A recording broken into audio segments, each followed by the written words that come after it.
एक ऐसा बादशाह जो हवाओं में सफर किया करता था। दुनिया की तमाम मखलूकात उसकी ताबे और फर्मा बरदार थीं। ये कहानी है हजरत सुलेमान अलैहिस्सलाम और दुनिया की हसीनो जमील मलका के दरमियान, जो जिन्नों की औलाद में से थी। ये हसीनो जमील मलका कौन थी, उसकी सल्तनत के लोग आग और सूरज की पूजा क्यों किया करते थे। आज से हजारों साल कबल जजीरा अरब के जनूबी इलाकों में एक शहर आबाद था। इस शहर का नाम सबा था और इस शहर के लोगों को कौम सबा कहा जाता था। कौम सबा शिरक में मुब्तला थी। ये कौम आग को खुदा मानकर उसकी पूजा किया करती थी। हजरत सुलेमान अलैहिस्सलाम के लश्कर के अंदर जिन्नात, परियों और हर किस्म की मखलूकात मौजूद थी। उसी लश्कर के अंदर एक परिंदा भी था जो हजरत सुलेमान अलैहिस्सलाम का पसंदीदा था। एक दिन जब हजरत सुलेमान अलैहिस्सलाम का दरबार लगा हुआ था तो तमाम तर चरिंद परिंद मौजूद थे, लेकिन हुदहुद नहीं था। हजरत सुलेमान अलैहिस्सलाम ने फरमाया, अगर हुदहुद अपनी गैर हाजिरी की कोई मुनासिब वजह पेश न कर सका तो उसे ज़िबह कर दिया जाएगा। अभी ये गुफ्तगू हो रही थी कि हुदहुद हाजिर हो गया। पूछा गया, तुम कहाँ थे? हुदहुद ने जवाब दिया, ए अल्लाह के पैगंबर, में उड़ते उड़ते एक ऐसे मुल्क में पहुंच गया जहां लोग शिरक में मुब्तला थे। वो आग और सूरज की पूजा करते थे। उनकी एक मलका है जिसे वो बल्कीस के नाम से पुकारते हैं। वो एक बहुत बड़े तख्त पर बैठकर हुकूमत करती है। उसके तख्त में कीमती हीरे, जवाहरात, लाल जमुरद जड़े हुए हैं और उसके पास शाही सामान, आराइश और नुमाइश की तमाम चीजें मौजूद हैं। हजरत सुलेमान अलैहिस्सलाम ने फरमाया कि अगर तुम्हारी बात सच है तो मेरा एक खत इस मलका के पास ले चलो ताकि वो शिरक से बाज आ जाए और फिर आकर मुझे खबर देना।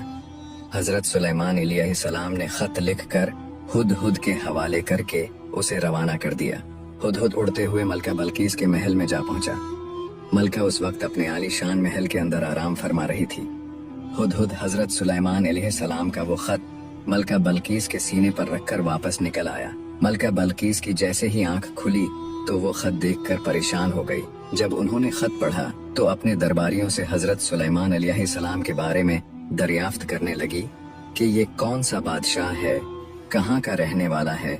चुनांचिया दरबारियों ने मलका बल्कीस को बताया कि हजरत सुलेमान अलैहिस्सलाम बहुत ही ताकतवर और जलीलो कदर बादशाह हैं। वो खुद को अल्लाह ताला का पैगंबर कहते हैं। वो लोगों को दीन हक की तरफ बुलाते हैं। मलका बल्कीस ने हजरत सुलेमान अलैहिस्सलाम की नबूवत का हकीकी तौर पर अंदाजा लगाने के लिए उनके पास चंद तहाइफ भेजे।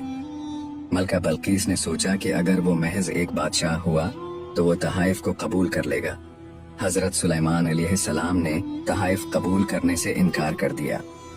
हजरत सुलेमान अलैहिस्सलाम ने कहा कि मेरा मकसद माल व दौलत जमा करना नहीं, बल्कि मेरा मकसद अल्लाह ताला के कलमा हक को बुलंद करना है।